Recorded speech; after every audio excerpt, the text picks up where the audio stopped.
Assalamu alaikum students and welcome back to my YouTube channel which is Project Quest. I hope you all are good and fine. Today we are going to study literary term allusion.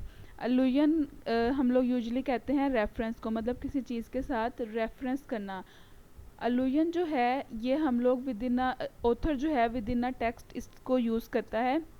जैसे कि हम लोग जो है reference वो किसी भी चीज़ का दे सकते हैं with in a literary text. Reference हो सकता है किसी पर्सन का रेफरेंस दिया जा सकता है, प्लेस का, इवेंट का, और किसी भी लिटरेचर में कोई भी लिटरेरी वर्क है उसका जो है जो विद इन अ टेक्स्ट जो है वो रेफरेंस दिया जाता है। तो अलूजन बेसिकली रेफरेंस को कहते हैं, और जो ऑथर है ये अलूजन को डायरेक्टली भी यूज़ करते हैं और इनडायरेक्टली भी यूज़ करते हैं।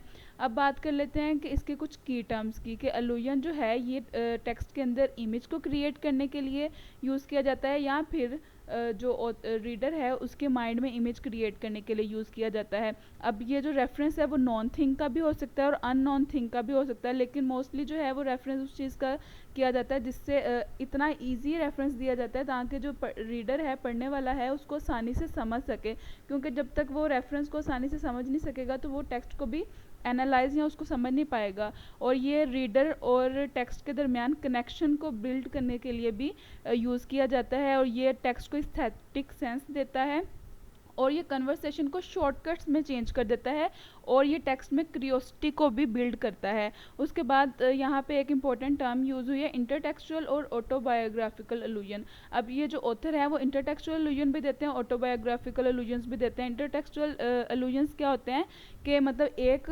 ऑथर है उसने किसी दूसरे ऑथर के टेक्स्ट का जो है वो अपने टेक्स्ट के अंदर रेफरेंस दिया है। फॉर एग्जांपल जैसे यहाँ पे राल्फ ने एक यहाँ पे आपको लाइन नज़र आ रही होगी लिखी हुई, without light I am not only invisible man but also formless and to be unaware of one's forms is to live a death.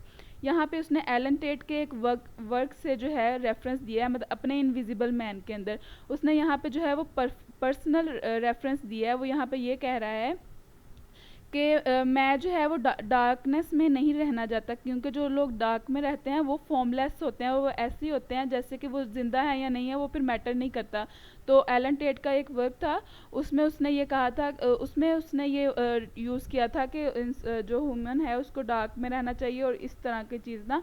लेकिन जो राल्फ है उसने अपने इनविजिबल मैन में उस इंटरटेक्सचुअल रेफरेंस यूज़ किया है कि मतलब किसी और ऑथर के टेक्स्ट का रेफरेंस जो है अपने वर्क में दिया है। ठीक है, उसके बाद हम लोग बात कर लेते हैं कि राइटर जो है वो अलूजन्स को क्यों यूज़ करते हैं। ठीक है, अपने किसी भी बिग आइडियाज़ को कन्वे करने के लिए यूज़ करते हैं, या अपने टेक्स्ट में डीप और इनरिच इफ़ेक्ट क्रिएट करने के लिए करते हैं। डिफरेंट डायमेंशंस के लिए जो है ये अलूजन्स या मतलब रेफरेंस यूज़ किया जाता है, और ये रीडर्स को इनवाइट करता है कि उस करेक्टर के दरमियान और अपने साथ जो है उसकी सिमिलैरिटीज़ को या डिफरेंसेस को जो है आपस में रिलेट कर सके, रिफ्लेक्ट कर सके, और जो कल्चरल लिटरेसी है उसके साथ जो है ये डिमॉन्स्ट्रेट करने के लिए भी अलूजन्स का इस्तेमाल किया जाता है। यहाँ पे बहुत सारे, यहाँ पे कुछ एग्जांपल हैं जो आपको नज़र आ रही होंगी, जैसे कि डोंट बी सच आ स्क्रोज। यहाँ इसका मतलब ये है कि ये ना क्रिसमस